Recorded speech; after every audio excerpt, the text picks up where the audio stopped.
A 5-word clause can turn a blackout into guaranteed cash flow. In a quiet hearing room far from any storm, a regulator reads those words into the record, and an unseen river of money changes course. Lights stay on, dividends do not miss a beat, and a city never learns how close the system came to breaking. This matters because the most reliable money in energy does not come from selling power. It comes from rules that decide who pays, when, and for how long. The rules hide in rate orders and tariffs, and they rank the strength of every dollar that reaches a utility. So the question is not what a utility sells, it is which cash flows are protected by regulation, and which ones can be shaken by weather, markets, and usage.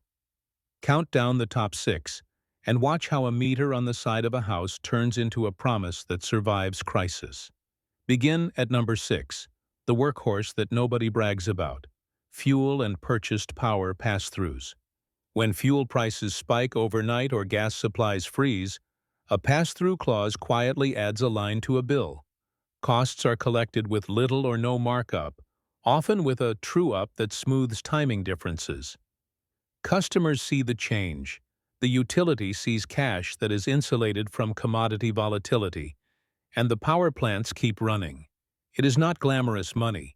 It does not fatten margins. It simply shows up, backed by an order that says it must. It is predictable because it is mechanical, though a lag can build when prices swing and regulators soften the impact with payment plans.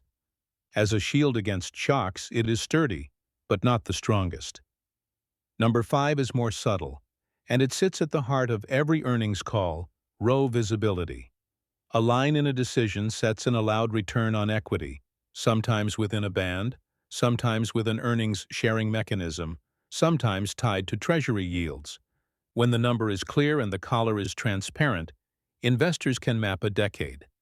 Expansion plans get green lights, interest costs get covered, and management steers with confidence. The cash that arrives is not automatic. It depends on building rate base and meeting service obligations, but the destination is marked.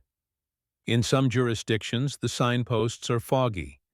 In others, the markers are painted bright. Where visibility is sharp, cash flows feel like rails instead of roads, and detours are rare. Number 4 is the world of trackers and riders, the specialized pipelines that move dollars for very specific jobs. An environmental rider, a transmission rider, a storm cost tracker, a renewable integration surcharge. Each is a small river, often forward-looking, often reconciled annually, designed to cut regulatory lag. A city orders a coal ash cleanup, a wildfire hardening plan, or a new substation. The rider starts to flow before a full rate case, and cash does not wait years. If a project finishes, the tracker tapers. If costs surge, the tracker widens. It is targeted, it is faster than base rates, and it turns projects into cash with fewer surprises. But it is still a collection of tributaries, not yet a main current. Number 3 looks at a risk as old as the first electric bill, the risk that people use less power than expected. A warm winter, a mild summer, a factory closes.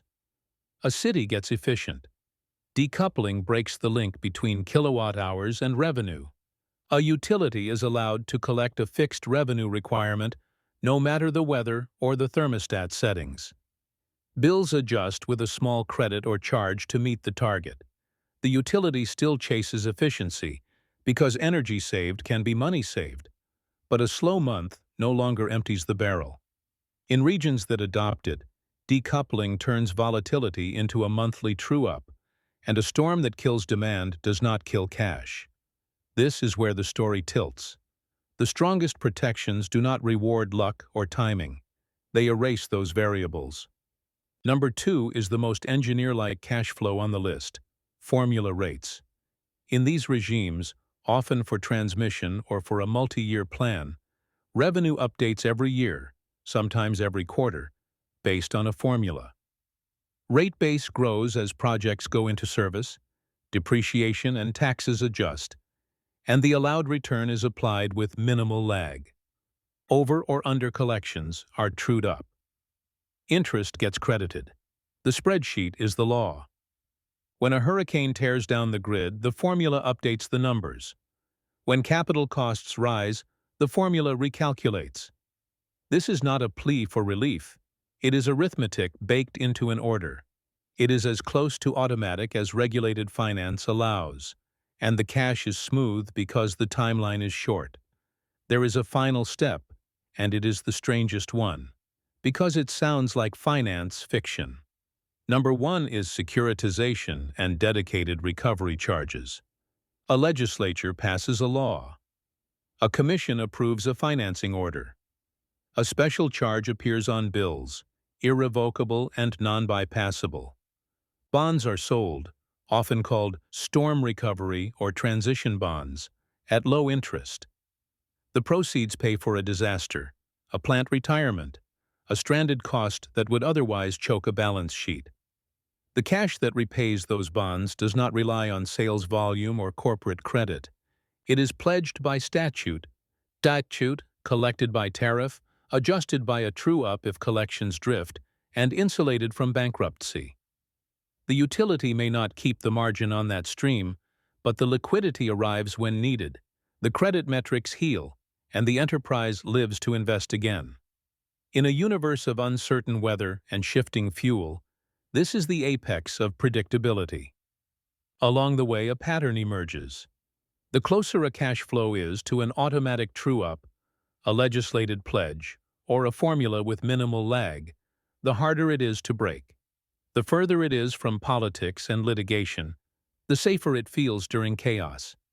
Yet there is tension in every step. A commission can slow a pass-through to ease customer pain. An earnings collar can share profits if conditions turn favorable. A tracker can be narrowed by a new chair.